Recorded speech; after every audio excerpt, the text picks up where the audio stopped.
Sebenarnya ini tujuan utamanya, bukan buat cari sensasi atau ketenaran. Tapi tetap aja ya, ujung-ujungnya jadi viral. Buat mereka, sendal jepit ini ada filosofinya. Mereka ingin terus bersama, saling melengkapi, dan komitmen kesederhanaan. Cuit sekali sih.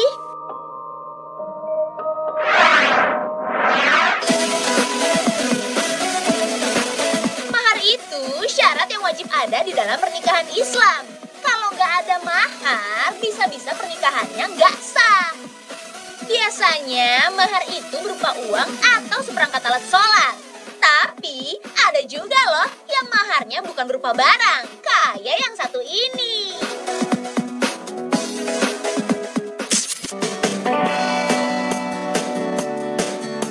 24 Maret 2016 lalu, pasangan Hari dan Rohani menikah di Kampung Pea Jambu, Singkohor, Aceh. Sepintas pernikahan mereka kelihatannya sih kayak biasa aja. Sepasang pengantin duduk di sebuah masjid dengan mempelai wanita yang pada akhirnya minum air putih. Yalah, ternyata itu bukan air putih biasa, tapi mahar pernikahan mereka. Weleh, unik banget ya maharnya. Sah atau enggaknya pernikahan mereka, infonya sih selama pengantin wanitanya ridho dengan mahar itu, ya pernikahan mereka sah-sah aja tuh. Mahar air putih itu atas permintaan sang istri loh. Menurutnya mahar nggak boleh kepake suami, makanya air putih dianggap tepat. Biar habis setelah diminum, jadi nggak ada lagi bekasnya. Emang sih, tolak ukur kebahagiaan bukan dilihat dari maharnya, tapi kehidupan setelah pernikahan. Iya nggak, Brur?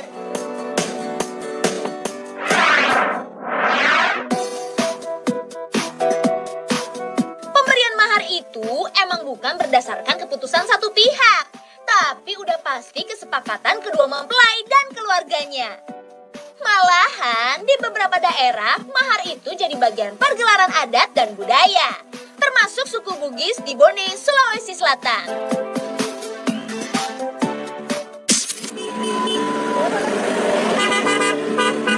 Keluarga Bugis M. Alwi Dayamaleko menikahi Andi Nurfaida. Usia mereka yang terpaut jauh memicu perhatian. Mempelai pria yang berusia 70 tahun, sementara wanita berusia 30 tahun. Widih, kayaknya sepantaran anaknya tuh. Yang lebih mengundang perhatian lagi, maharnya kalau ditotalkan mencapai angka 1 miliar rupiah. Mulai dari mobil, rumah, sampai 1 set emas. Widih, bukan main. Banyak juga ya dia ngasih maharnya. Namanya juga direktur utama pengusaha properti. Ngeluarin nominal segitu buat mahar mah rela-rela aja. Yang penting pernikahannya berjalan lancar. Tuntuti dengan mahar tak punya rumah. Usut punya usut, sang mempelai wanita itu ternyata staf karyawan di perusahaannya. Sementara Alwi duda beranak 3.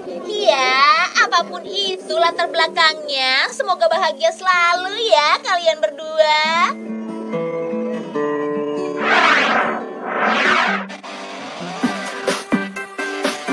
Masih seputar pernikahan dan maharnya. Ada sederhana, ada juga yang mau mewah-mewahan. Keputusan itu diambil udah pasti berdasarkan isi kantong. Kalau memang ada yang mau mewah-mewahan juga bisa.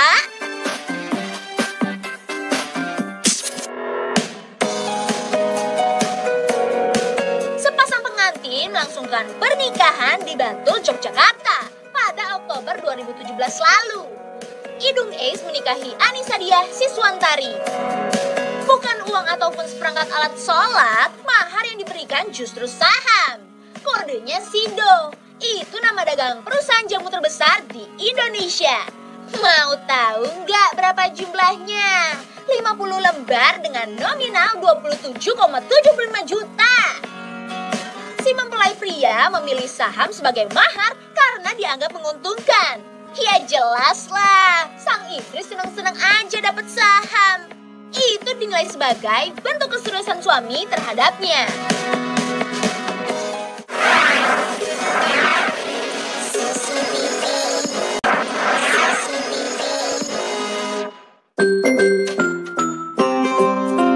Sebagian orang ada yang menganggap hewan peliharaan itu udah kayak teman, anak, atau bisa jadi keluarga.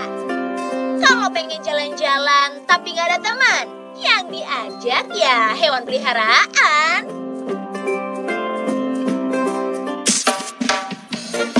Kejadiannya di Batangas, Filipina. Heme alias Helm Merah lagi ngajak hewan peliharaannya jalan-jalan.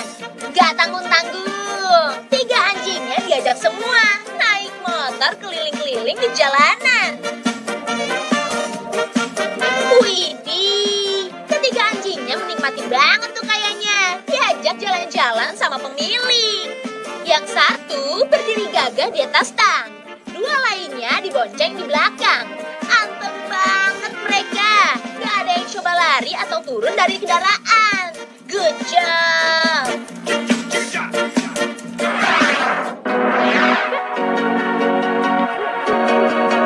Anjing itu emang pandai, diajar apa aja dia bisa. Nggak cuma berenang, diajar bawa motor pun bisa. Percaya nggak? Nih contohnya.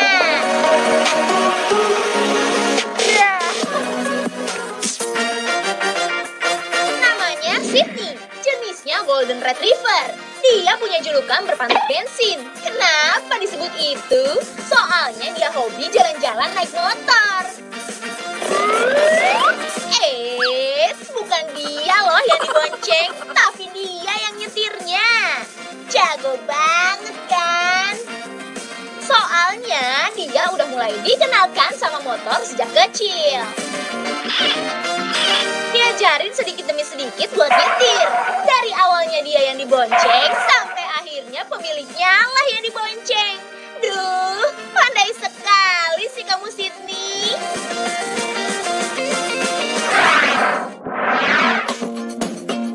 Gak cuma manusia aja punya tempat untuk latihan mengemudi. Hewan juga ada loh. Iya, sekolah mengemudi untuk anjing. Wah, emang bisa gitu anjing pegang kemudi? Bisa, ini buktinya.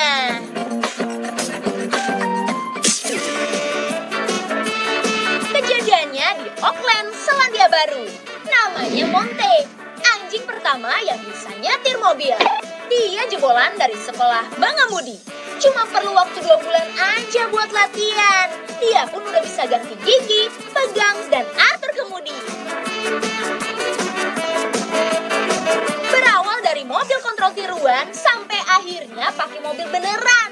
Bukan pakai mobil biasa ya, tapi pakai mobil yang udah dimodifikasi khusus untuk anjing. Demi alasan keselamatan, kecepatan mobilnya juga dibatasi, biar perjalanan tetap aman terkendali. Widih, keren banget ya Monte. Selamat jalan-jalan ya, tetap hati-hati loh.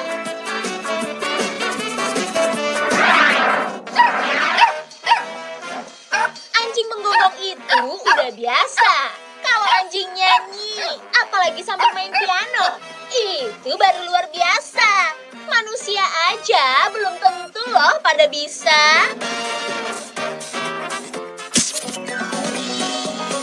Hai, anjing Snoodle yang satu ini namanya Tucker. Dia lagi nyanyi sambil main piano. Kegiatan ini emang rutin dilakukan. Dalam 1 hari aja bisa 3-4 kali loh dia nyanyi sambil main piano gini. Wah, itu namanya rajin. Atau emang hobi ya? Meskipun nyanyiannya di telinga kurang enak didengar, tapi buat anjing ini sih namanya istimewa.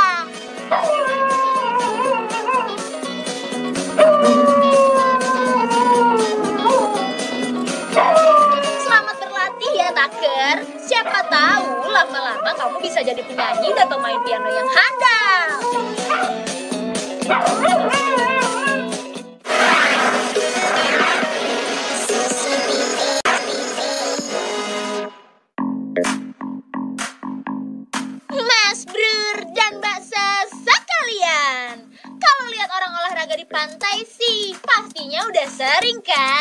Udaranya bersih, bikin badan makin segar. Mau workout, boleh juga lah. Apalagi kalau fasilitasnya komplit kayak begini nih, Gan.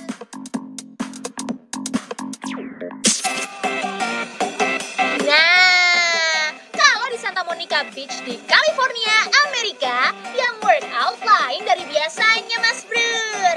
Buat yang pertama kali lihat, pasti kaget sama penampakannya. Ini kadal apa Godzilla ya?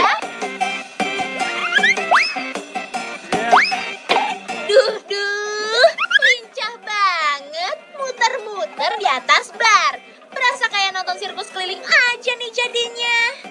Yang pasti sih, kadalnya cuma sekedar kostum aja. Tapi lumayan lah buat meriahin suasana.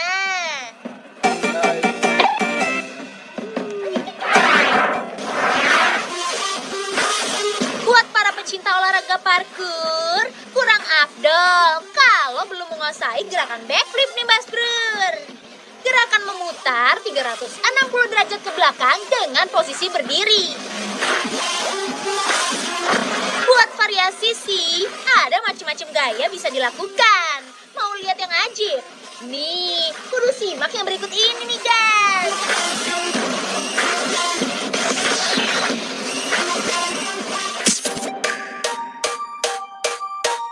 Ada si Mas Bro dan Kang Bray yang lagi mau atraksi backflip yang fenomenal. Atraksinya bawa 2 gelas air panas nih, Gan.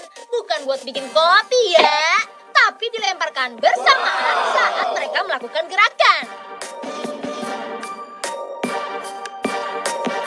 Dan inilah hasil rekaman slow motionnya. Wih, luar biasa ya indahnya.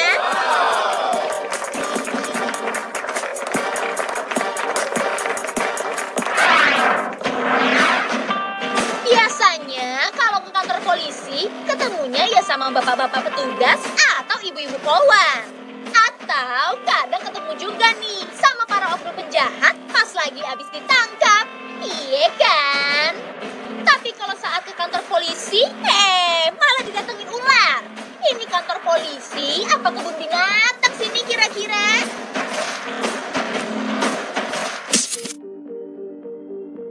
Alkisah, ada Mas Apica yang lagi mau bikin laporan ke polsek terdekat di negara Thailand sana. Lagi nungguin polisi dateng, Mas Picak justru disamperin ular cukup besar, kan? Waduh, meski Mas Apicat sempat terkaget-kaget, ular berhasil dilumpuhkan dengan kakinya.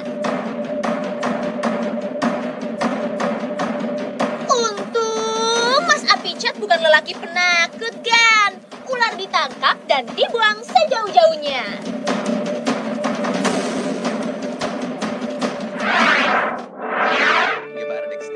Melihat politisi berdebat di televisi sih udah biasa ya. Namanya juga beda pendapat. Masing-masing pasti deh mencoba memberikan argumen terkuat. Biar gitu, emosi harus dijaga dong. Malu kan kalau sampai lepas kendali di depan para pemirsa?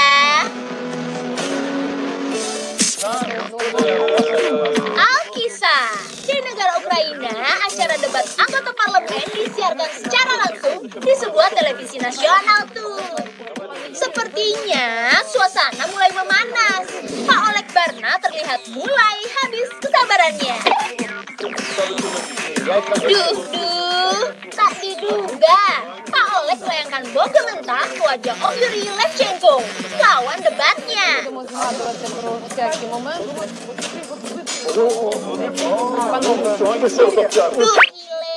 Sabar apa ya? Puas menjatuhkan lawan, Pak Oleg pun langsung angkat kaki tuh, Gan. Menurut media setempat sih, ulah brutal Pak Oleg ini bukan kali pertama terjadi. Widih, jangan-jangan kebiasaan tawuran zaman SMA masih ke bawah nih kayaknya.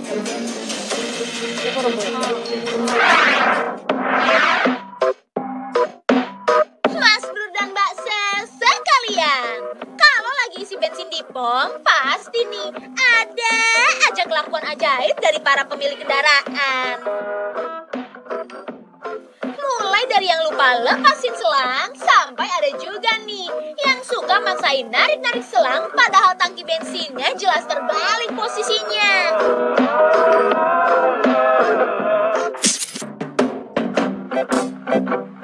Nah, kalau kejadian di sebuah pom bensin di negara Paman Sam Amerika ini lebih ajaib lagi nih Mas Brur. Sebut saja ia Mbak Blondie.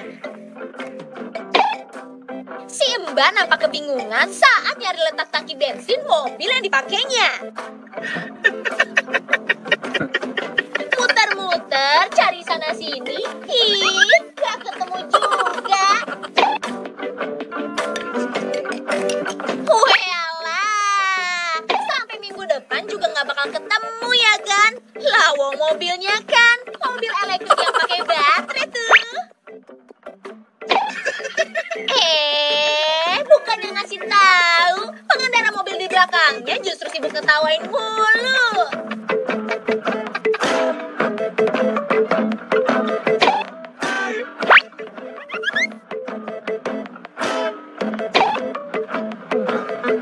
Untunglah, beberapa saat kemudian seorang pegawai pom datang memberitahu. Makanya Mbak, kalau pinjam mobil baiknya ditanyain dulu detailnya. Jangan asal pakai terus main tancap gas aja. Kalau udah gini, tensin berat kan jadinya.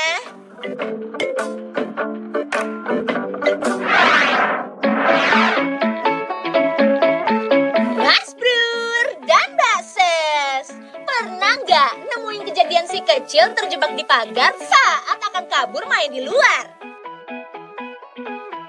Meski pagar udah dibangun sedemikian rupa, tetap aja nih, namanya bocah ada aja akalnya.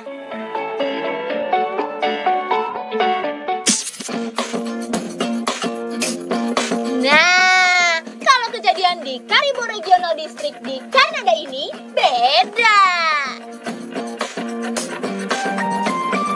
Kalau yang ini sih terjebak pagar bukan karena mau kabur kan. Justru bayi rusa hutan ini maunya masuk rumah cari makanan. Diduga si rusa kehabisan stok makan di hutan. Terus coba-coba di jalan ke pemukiman. Pas mau masuk pekarangan, dua kaki depannya malah terjepit di sela-sela pagar. Duh, untung pemilik rumah pada baik ya. Mereka bahu-membahu membantu bayi rusa melepaskan diri tuh.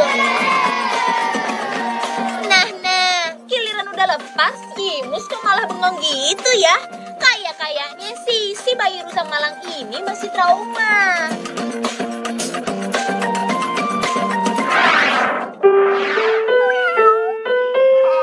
Punya hewan peliharaan yang biasa dirawat dan dikasih makan, pastinya sih bakal jinak dan nurut sama pemiliknya. Nah, kalau ada hewan peliharaan masih aja galak dan suka menyerang, kira-kira ada yang tahu nggak apa penyebabnya?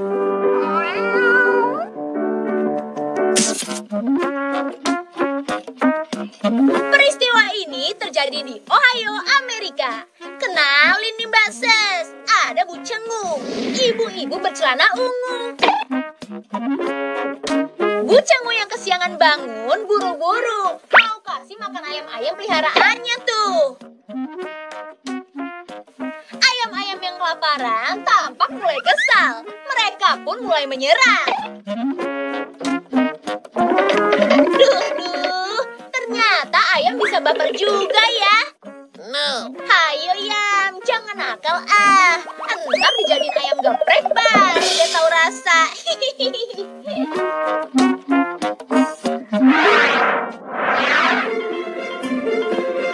Punya peliharaan kucing imut-imut pasti nih bikin gemes pemiliknya. Bisa dipeluk-peluk, terus diajak main juga.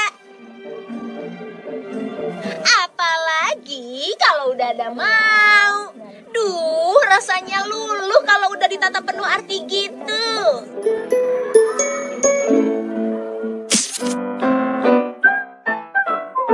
Di kota Yekaterinburg di negara Rusia, ada Mas Handsome, lagi menikmati seblak kuah menu favoritnya. Walah, itu si manis kayaknya kepengen icip-icip juga. Si manis pun coba melancarkan bujuk rayu dengan tatapan manja andalannya. Duh, siapa yang tega ya melihatnya? Sepertinya rayuan berhasil. Si manis dapat jatah juga tuh, meski cuma seuprit. Nah kan, sekalinya dikasih, sekarang si manis minta tambah jatah lagi dah.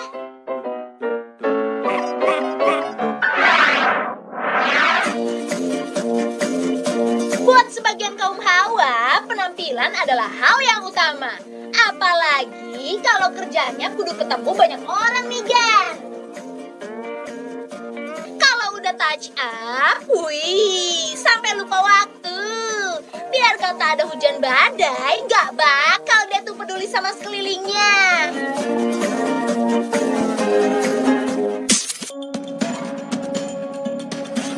Alkisah, di sebuah motor kemuka di kota Bangkok, Thailand sana, ada Neng Glemoy yang pagi-pagi udah sibuk pasang make up di pojokan tuh. Saking konsentrasinya sampai nggak peduli ada Copoy yang lagi sibuk pilih-pilih baju. Haduh, Neng Glemoy sungguh terlalu. Masa ada pembeli dicuekin gitu? Walah Neng, lihat tuh. Copo yang ternyata pencuri spesialis baju wanita tentu aja kegirangan dapat kesempatan. Gak cuma satu, 3 potong baju langsung diembat tanpa ada kendala. Duh ileh Neng, itu lagi dandan apa bertapa sih sebenarnya sampai melupakan tugas utamanya?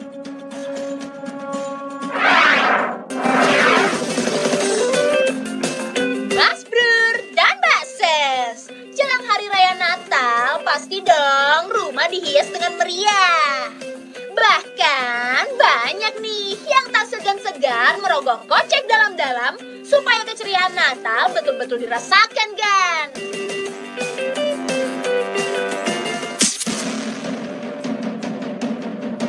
Peristiwa ini terjadi di Utah, Amerika. Melihat dekorasi cantik di rumah Mpok Oyong, Om Kupluk tergiur memilikinya tuh. Duh Ile, niat banget sih. Sampai udah disiapin alat buat melepaskan tali ikatan dekorasinya. Supaya nggak ada yang curiga, Om Kupluk menyimpan hasil curian dalam kresek yang udah dibawanya. Waduh, yakin nih kalau ditanyain orang rumah, pasti deh ngarang cerita beli hiasannya di toko sebelah.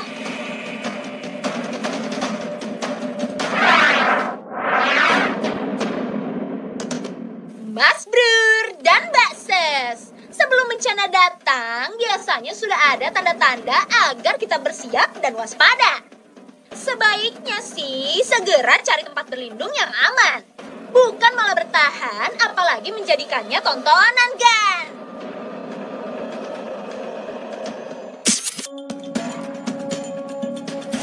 Alkisah, di sebuah jalan desa di wilayah Kerala di India, hujan deras yang melanda mengakibatkan air sungai meluap dan mengikis sebuah jalan. Waduh, agan-agan ini kondisi sedang genting bukannya jaga jarak, malah sibuk nonton dari dekat.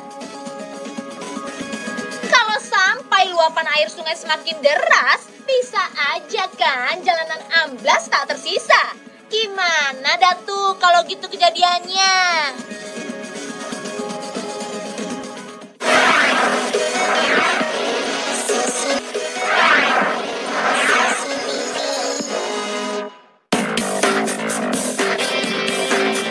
Ini dia segmen istimewa kita, Sosial Eksperimen. Apa ya respon mereka?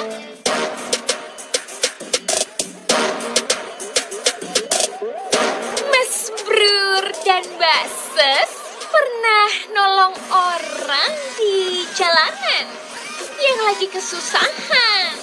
Mudah-mudahan pernah ya kan? Nah, gimana kalau yang butuh pertolongan kaum difabel? Udah jalannya susah, repot bawa belanjaan pula. Kira-kira bakal ditolong nggak ya?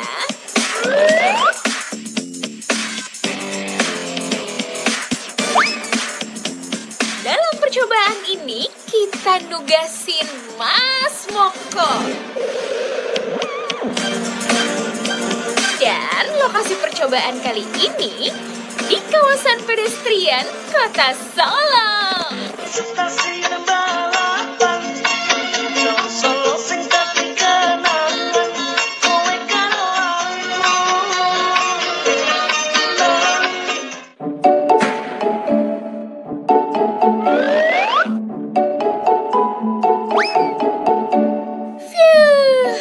Udah melambai-lambai gini, kok belum ada yang berhenti sih? Disangka main-main doang kali. Ada juga nih yang berhenti. Nunut wonten Solo Square Mas, kula mboten beto HP. Ngapunten niki rahasia kan. Kula tak pegang jenengan nggih. Amit. Cengklak mawon Mas nggih. Cengklak mawon. Nggih. Nggih. Wah, Masnya baik ya. Kenapa dia mau nolongin coba?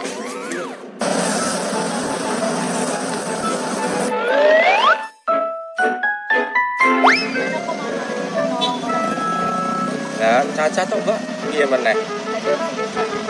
Ayo. Ya, dia mau nurut ke Solo Square, deket, nah, sekalian satu jalan. Itu aja.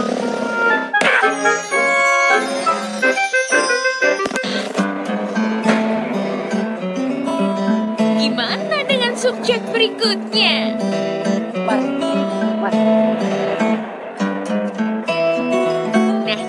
Nah, ada Mas Weda nih. Mas. Kali ini Mas Moko sedikit berakting dengan menjatuhkan belanjaan. Saya nunut teng Solo Square ya Mas. Jenengan aja temu di Mas. Nganan nggih. Lho, kula halte saged Mas. Halte mriku Solo Square. Nggih, ayo. Ke tengah.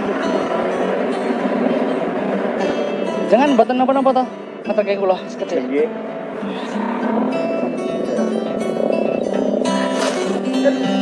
Aman, tetap ditolong sama lanjut dianterin tuh kan.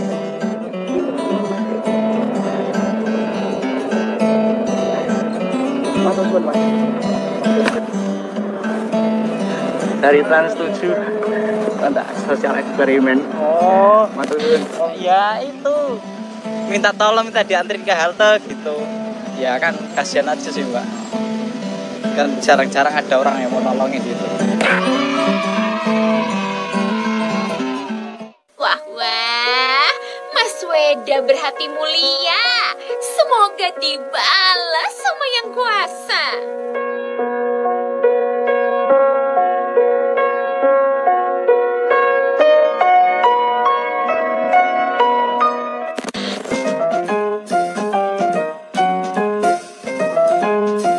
Testing oleh Mas Moko ditambahin lagi.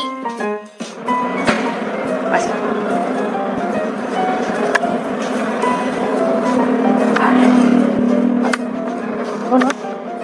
Depan bisa Mas. Depan pun ya. Di halte. Ning ngeten critane kula ditinggal kanca kula di UMS. Kalau jenengan dalamnya puji Pak. Kula mapakan apa badhe niku. Ada mriki. Kali ini dia berlagak jatuh.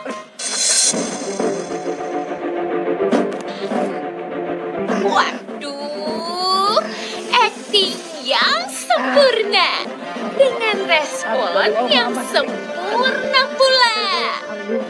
Pak Gianto yang lagi mau jemput anak masih rela loh menolongnya. Boten apa Pak? Boten repot iki. Ayo, tolong.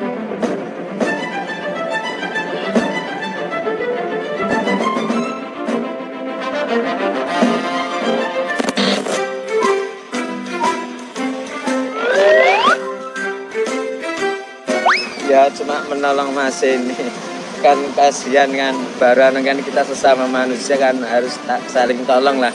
Kemungkinan saya bisa nolong Mas, suatu saat saya bisa ditolong orang gantian.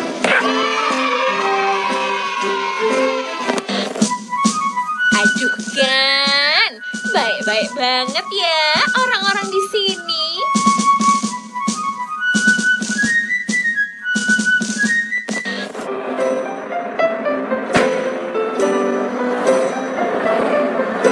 Yuk, coba sekali lagi dengan targetnya kaum wanita.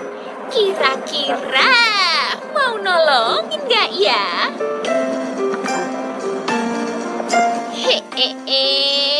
Ada ibu-ibu berhenti nih. Kan Pacar Indah. Pacar Indah. Medal Pak semea batik setunggal mboten. Kan batik setunggal pundi? Mriko sing niku ajeng UMS niku lho. Ada mereka. Nggih. Saya ditinggal teman saya tadi kan pesen barang. Teman saya keburu-buru pulang ke panti.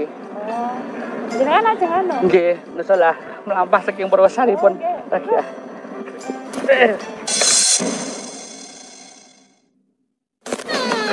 Supaya lebih meyakinkan, Mas Moko pura-pura kesusahan. Sampai jatuh segala loh kan? Kula gonceng mawon, Bu. Nggih. Buat apa-apa kedapet. Tunggu, Mas. Helah mas. Untung si ibu masih mau nganterin. Pelan-pelan, Bu. Pelan-pelan.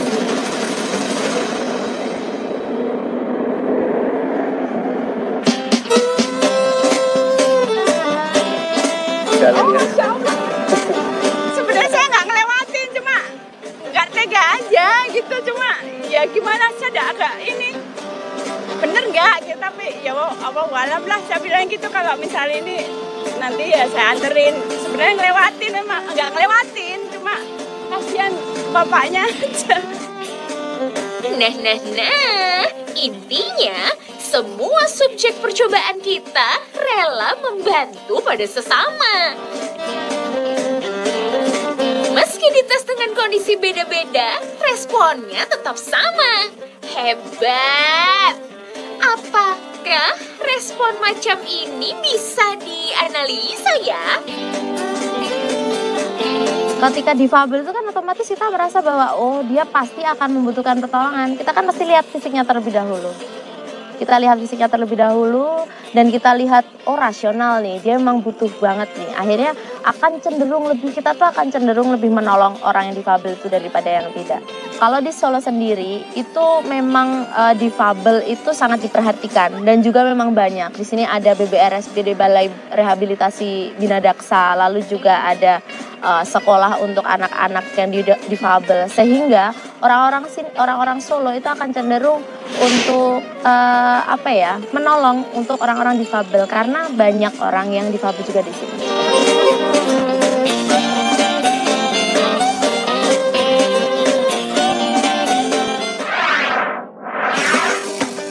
Mas Brur dan Mbak Ses sekalian, kesadaran berolahraga anak zaman milenial emang makin bikin kagum aja ya. Buat push up biasa aja, udah ampun-ampunan kalau nggak biasa. Apalagi kalau push up-nya sambil handstand gini, Mas Brur. Pada bisa nggak ya kira-kira? Suatu pagi yang cerah di negara Inggris, ada Mas Watsky. Lagi semangat-semangatnya latihan handstand push up diiringi lagu kebangsaan. Biar makin semangat, Gan. 1, 2. Percobaan pertama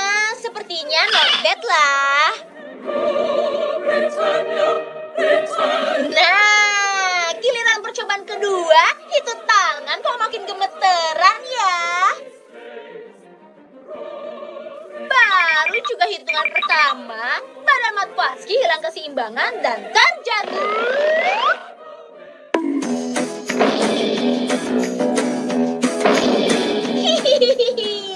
Sabar ya mas, kalau pengen cepet bisa emang kudu rajin latihan, terus rajin jatuh-jatuh juga.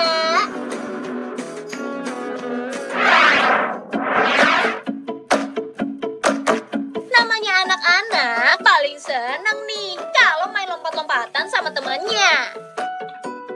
Tapi jangan lupa diawasi Mbak Ses, karena bocah suka nggak peduli sama bahaya yang bisa dialaminya. Peristiwa ini terjadi di Kanada, tepatnya di kota Alberta.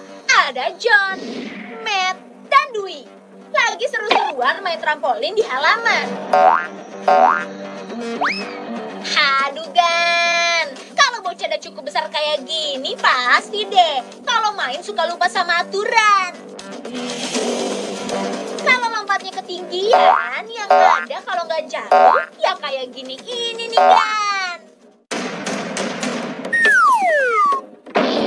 Kerantuk besi pinggiran trampolin, kepala John langsung kelihatan tuh.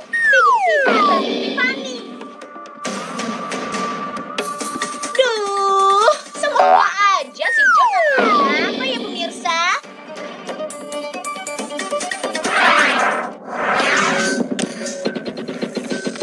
Melihat aksi agan-agan bermain rollerblade seperti ini, pasti yang terbayang latihan berat yang harus dilewati kan? Tapi jangan berkecil hati buat yang belum bisa. Jatuh bangun saat latihan bakal jadi kenangan pahit tapi lucu yang tak akan terlupakan.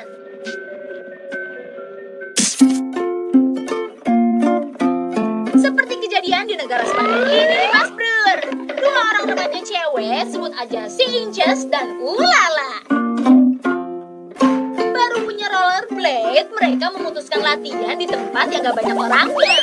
Kebayang sih kalau banyak orang pasti bakal nabrak-nabrak jadinya. Tapi kalau latihan di depan garasi, ya nabrak pintu garasi lah pasti endingnya. Duh, semoga Inces dan Lala nggak kapok buat latihan lagi ya.